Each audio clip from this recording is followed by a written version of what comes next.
என்னோட கனவா இருந்துச்சு. அப்புறம் படங்கள் டைரக்ட் பண்ண ஆரம்பிச்சதுக்கப்புறம் ஒரு ஸ்டோன் பெஞ்ச்னு ஒரு கம்பெனி ஆரம்பிச்சு அது மூலமா படங்கள் பண்ணணும். ஸோ எப்படிப்பட்ட படங்கள் பண்ணணுன்றது என்னோட ஒரு பர்சனலா இந்த மாதிரி படங்கள்லாம் பண்ணணுன்ற மாதிரி ஆரம்பிச்ச கம்பெனி தான்.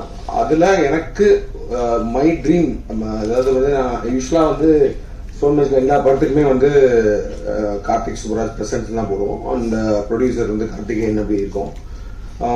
நானா கேட்டு ப்ரொடியூசர் பேர்லயும் என் பேரை போடுங்கன்னு சொன்ன ஆசைப்பட்ட ஒரு படம் இது. This is my dream to be producer.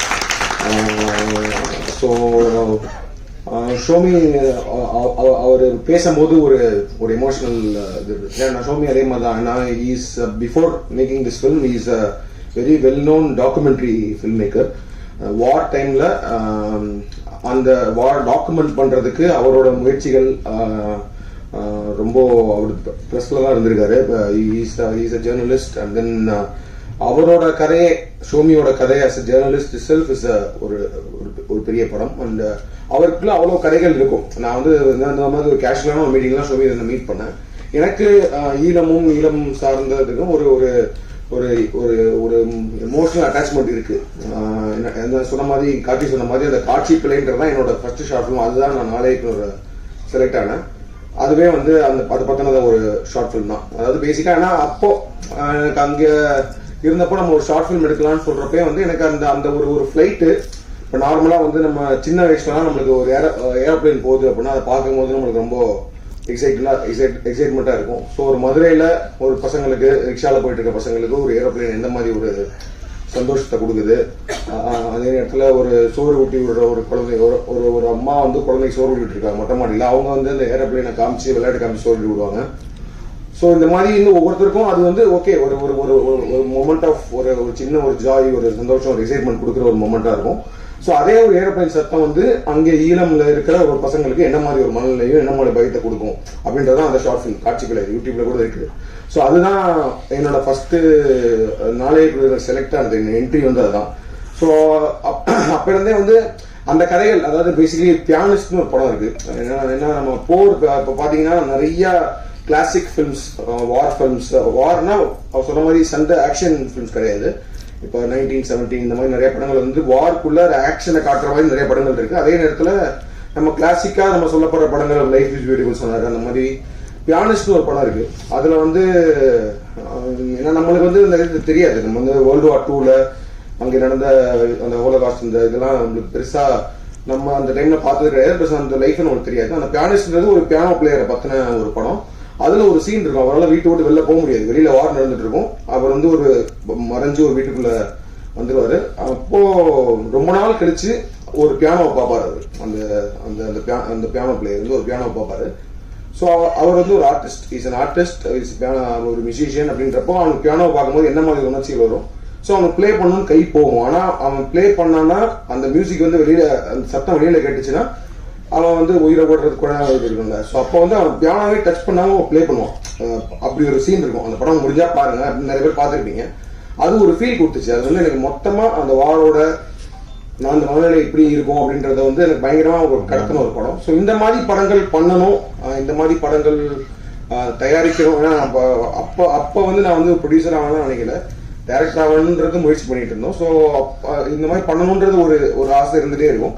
So அப்படி நான் ஷோமியை மீட் பண்ணும்போது என்ன நான் சொன்ன மாதிரி அவர் ஐடியில் இருக்கும்போது பெங்களூர்ல இருந்து இங்கே நம்ம ஒரு மனித சங்கிலி இதெல்லாம் நடத்துனாங்க. அப்போ நான் இங்கே வந்து இருந்திருக்கேன். இங்கே வந்து அந்த போராட்டத்தெல்லாம் கலந்துட்டு ஸோ அப்போலேருந்தே எனக்கு ஒரு இது இருக்கு, ஒரு எம்பத்தி தான். அது உணர முடியும் என்னால். அதை வந்து எப்படியாவது through art form, through cinema கொண்டு வரணுன்றது தான்.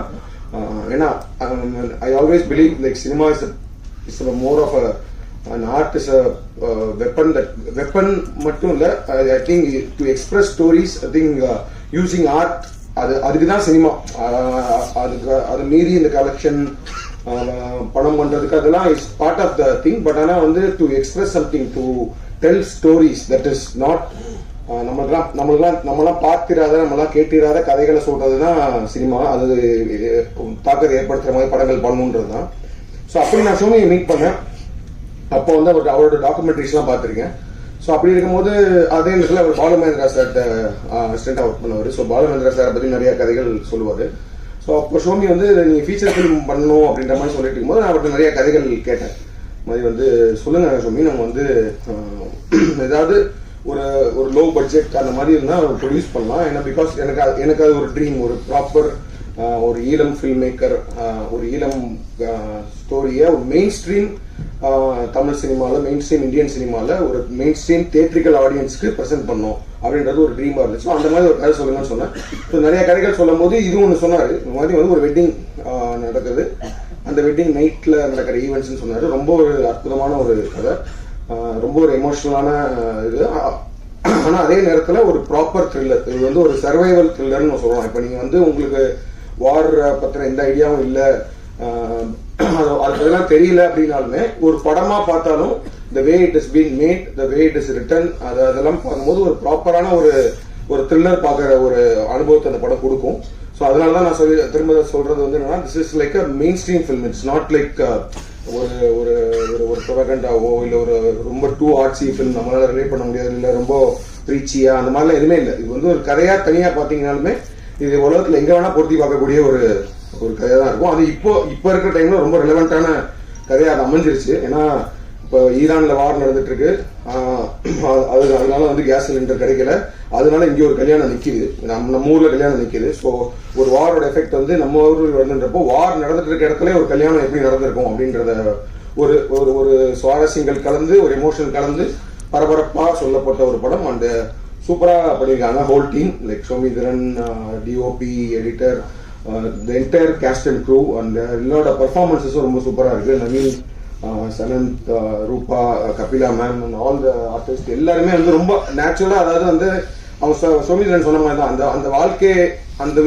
வீட்டுக்குள்ள போயிட்டு ஒரு ஒரு உணர்வு அந்த படம் கொடுக்கும்.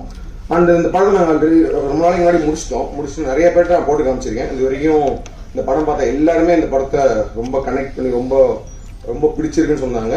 ஸோ ராணாவுக்குமே வந்து நாங்கள் படம் அவர் ஜஸ்ட் படம் பார்த்துட்டு immediately was ready to come as a co-producer and then present பண்ணுறது ரெடி ஆனாங்க. ஏஜிஎஸும் அதே மாதிரி தான் படம் பார்த்துட்டு தேவர் லைக் இது நாங்கள் தமிழ்நாடு ரிலீஸ் பண்ணுறோம்னு சொன்னாங்க. விதுஷும் படம் பார்த்துட்டு is like releasing OC. So டெஃபினட்டாக அந்த படம் ரொம்ப நல்லா வந்திருக்கு. அண்ட் இது ஒரு நல்ல ஒரு டேட்ல ஒரு ப்ராப்பர் ரிலீஸ் ஒன்று கொடுக்கணும்னு தான் குட் ஃப்ரைடே வீக்கெண்டுக்கு ரிலீஸ் பண்ணுறோம்.